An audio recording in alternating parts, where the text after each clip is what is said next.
앞 유리창이 크게 파손된 고속버스 한 대가 도로를 위태롭게 달립니다. 비상등을 켜고 비틀거리더니 차로를 넘어가다 멈춰섭니다.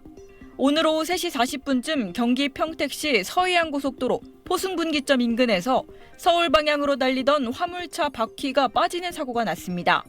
바퀴는 중앙분리대를 넘어 맞은편에서 달리던 고속버스를 덮쳤습니다. 버스 정면으로 날아든 바퀴는 유리창을 관통했습니다. 피하지 못한 버스 기사는 부상을 당한 상태에서도 갓길로 버스를 몰아 정차한 덕분에 2차 사고로 이어지지 않았습니다.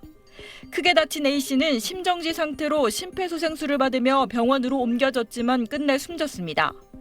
버스에 타고 있던 승객 3명도 유리 파편에 맞아 다쳤습니다. 승객분 3분은 유리에 의한 탈과상 정도 같아요. 2차 사고는 없어요.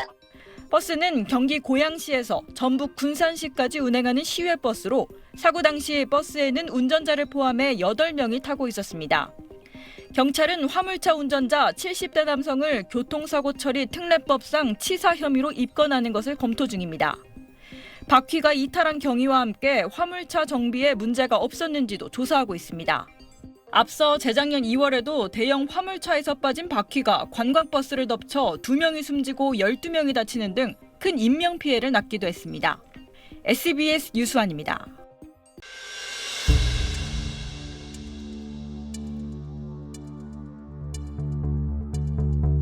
뭐야? 뭐가 밟혔어? 어머! 5km 앞 왜? 뭐야? 톨게이트입니다. 왼쪽 6개 차로를 이용하세요.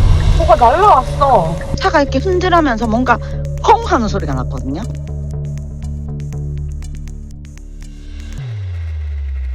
백미러를 보니까 뒷차가 이렇게 흔들흔들하는 게 보이더라고요. 그게 이제 제 차를 치고 뒤로 가면서 뒷차도 치고 이렇게 됐거든요.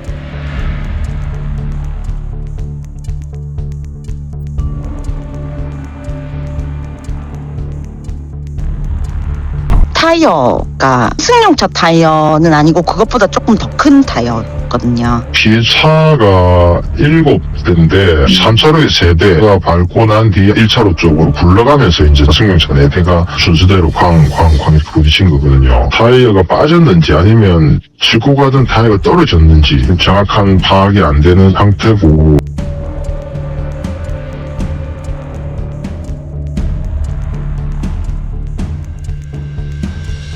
근데 그렇게 피해 차량이 많음에도 불구하고 지금 가해 차량을 못 찾고 있는 것도 사실 저는 지금 너무 답답하거든요.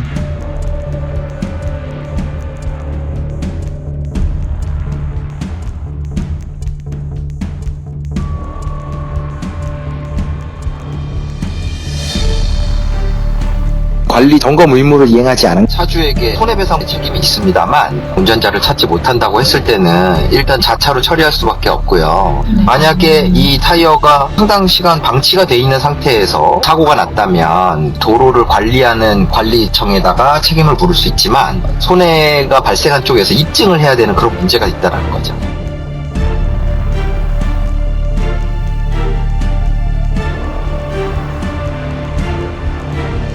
조사를 하고 했는데 뭐 특정할 수 있는 게 없으니까 CCTV 다 보고 톨게이트 통과하는 차량들 지금 다 확인을 다 해야죠.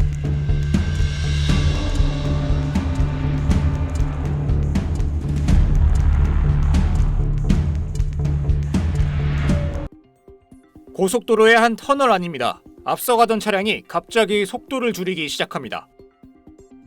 왼쪽으로 급하게 방향을 틀자마자 반대편에서 역주행하던 차량이 그대로 달려와 뒤따르던 차량을 들이받습니다. 그제 오후 3시 10분쯤 경기 용인시 세종 포천고속도로 세종 방향 문수 1터널에서 20대 남성 A씨가 역주행하다 사고를 냈습니다. 이 사고로 피해 차량 2대에 타고 있던 5명이 경상을 입었고, A씨는 이마가 찢어져 병원에서 치료를 받고 있습니다. A씨는 음주 상태는 아닌 걸로 확인됐는데, 사고 경위에 대해 횡설수설하자 경찰이 차량을 수색했고 대마가루 약 2g과 흡입도구를 발견했습니다. 경찰이 추궁하자 A씨는 대마를 흡입했다는 사실을 자백했고, 경찰은 A씨를 현행범 체포한 뒤 마약 검사를 위해 체열하고 증거물을 압수했습니다. 경찰 조사 결과 A씨는 사고를 내기 전 세종 방향 고속도로를 정상 방향으로 달리다 갓길에 차를 세운 뒤 갑자기 유턴해 10km 정도를 역주행한 걸로 파악됐습니다. 이 과정에서 1차로를 달리던 차량을 들이받아 한 명이 경상을 입었는데 이후 아무런 조치도 하지 않고 3km를 더 역주행해 터널에서 2차 사고를 낸 걸로 나타났습니다. 경찰은 국과수에 혈액 정밀 검사를 의뢰했고 A씨에게 마약류관리법 위반과 특가법상 도주 차량 등 혐의를 적용하고 범행 경위를 조사하고 있습니다. SBS 김진우입니다.